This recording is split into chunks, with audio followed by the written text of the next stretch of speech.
ভাতারের হাড়গ্রামের এক মা বাবার বাড়ি যাবে বলে ঘর থেকে বেরিয়ে আর বাড়ি ফেরেনি। অসহায় সন্তান ব্যাকুল হয়ে চতুর্দিকে খুঁজছে মাকে। শনিবার 11:30 ভাতার থানায় দ্বারস্থ হলেন ছেলে।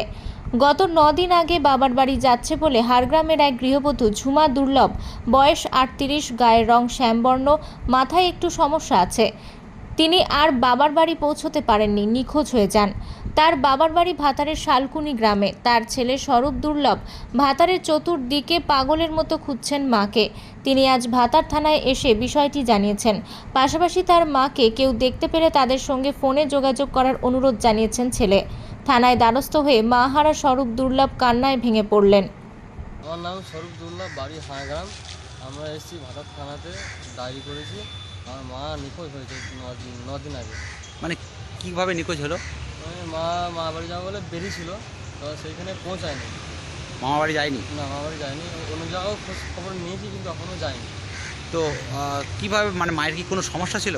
সমস্যা বলতে এখন মাথায় প্রবলেম ছিল। আমরা ডাক্তারকে দেখাচ্ছিলাম, একটু সমস্যা আছে মাথায়। এখন কি চাইছেন আপনারা? আমার এই যে মায়ের ছবিটা দিয়েছে, যেন আমরা মাকে ফিরে পাই, আর যেন সবাই দেখছে, যদি দেখতে পাই যেন কেউ অবশ্যই খবরটা দেবে। কীভাবে যোগাযোগ করবে আপনাদের ফোন নাম্বার? আমার 7666818392। আরেকবার বলুন নাম্বারটা। 7666818392। কী নাম আপনার? কী নাম? আমার নাম স্বরূপ দুর্লভ। বাড়ি? বাড়ি হাঁড়গ্রাম। আজকে কি ভাতার এলাকা সবই ঘুরলেন? হ্যাঁ, আজকে ভাড়া এলাকা সবই ঘুরেছি, কাটোয়া ঘুরেছি, বর্ধমান খুঁজে এসেছি। আর যে লাইনে আমরা আমাদের মামাবাড়ি, সেই লাইনে খুঁজে আসি। কোন গ্রাম মামাবাড়ি? মামাবাড়ি শালকুনি।